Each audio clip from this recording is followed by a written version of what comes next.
Sorry, there's kind of a lot of people. But, you know, I was supposed to be up here today to talk about my story and how scary and gruesome it's been, and it has been.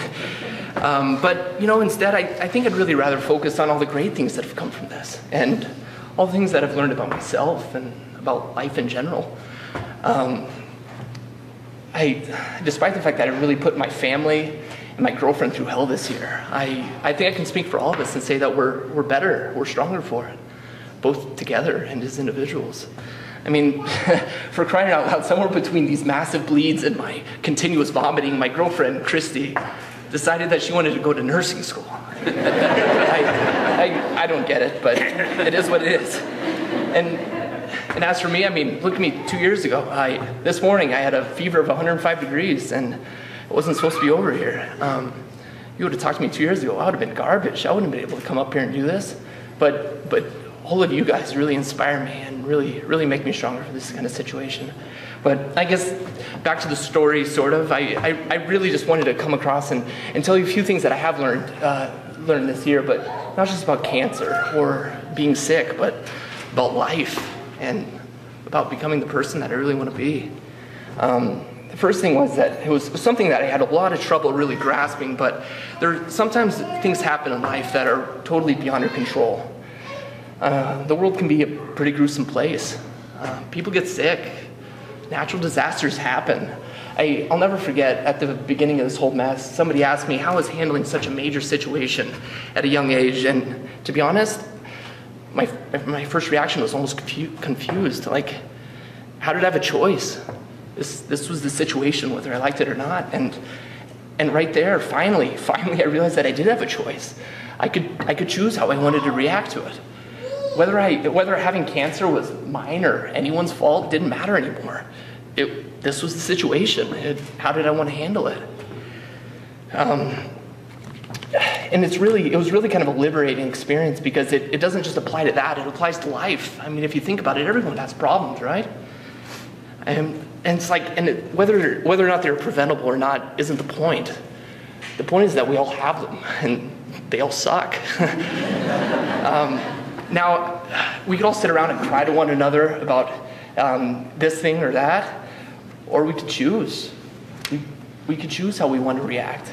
We can choose to positively impact our future. And as I did, and as I still am, you might find a lot of great things that can spawn from an otherwise dire situation. So, something that you might take, next time you find yourself in a tough spot, and you find yourself saying things like, why me? And poor me. Do yourself a favor. Take a step back and realize at the end you may very well be saying, lucky me, because it's exactly what I am. Second thing is, you always say your grateful list. I have to give my mom credit for this one. While I realize it's kind of a Thanksgiving Day tradition, you sit up and what am I grateful for this year? I'm grateful for my family, I'm grateful for this, but take a minute while you're lying in bed tonight and say one about today. Just take a minute and think about all the great things that happened to you that day, and believe me, some days it's harder than others. I mean, I can't tell you how many times in the hospital I had the hardest time finding a single thing to be grateful for. But on those days, you start small. I mean, maybe it was simply that person at the grocery store who's nice to you for no reason at all. Or that you have somebody that really loves you in your life. But, sorry guys. But I mean, the point is, wherever you start on that grateful list, you'll pretty soon find yourself drifting off to sleep, feeling like the luckiest person in the world. And I guess as part of that, as part of being grateful for things, I really think we all should celebrate more. Celebrate little things. Celebrate everything. I mean, I learned the very, very hard way that your luck can change very quickly. I mean, one second I was a brand new college graduate, traveling the world as this world traveler, as you guys are perfect, yes. And the next, I was simply trying to stay alive. I guess I still am simply trying to stay alive. But I guess one thing I am celebrating about this, it's helped me learn how to celebrate the little things in life, like getting to take a shower or sitting in a hot tub. Getting to eat a sandwich I was not eating for a long time, and actually getting to go to a park on a nice day. Oh man, I bet if you took a few minutes out of your life, or a few minutes out of your day, you'd find a lot of things to be grateful for. And so my point after all this big mess is like, you know what? Why not drink that expensive bottle of wine you've been holding on to?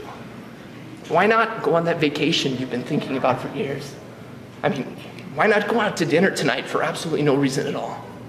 Because trust me, tomorrow is not promised to any of us. But I guess all of us here, we've been given today. And before I let you go, I know I'm probably running way over time, but I'd like to thank a few of the many people that have gotten me this far. Help me celebrate this.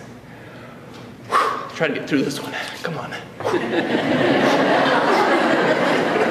Got the camera out here.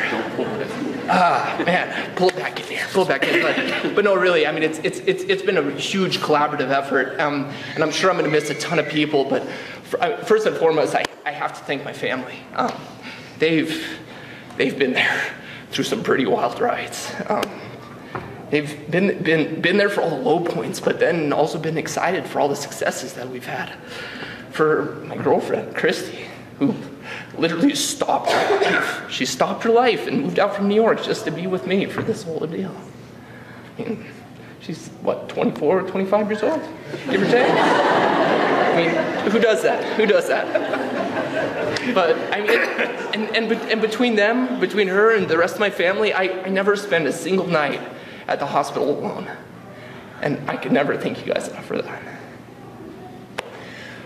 And I know there's a lot of you guys, all the nurses and CNAs, the techs and secretaries. I love you. I love you all. You all are really amazing people.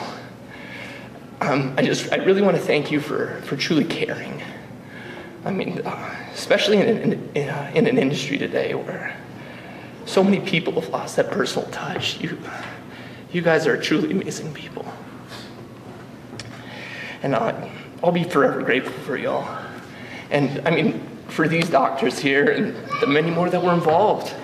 I mean, thank you for your skills, but I guess more importantly for how well you work together as a team. One thing that was so incredible to me was there was no egos, ever.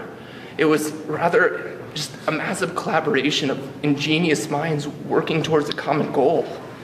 Me, which is kind of a crazy thing, just a stupid little 23-year-old kid, right? But, I mean, no matter how frustrating the case became, they refused to quit, and they never gave up hope. And finally to you guys, because without you, there's no doubt I wouldn't be here. So, to all of you guys, to everybody who just came, thanks for literally saving my life.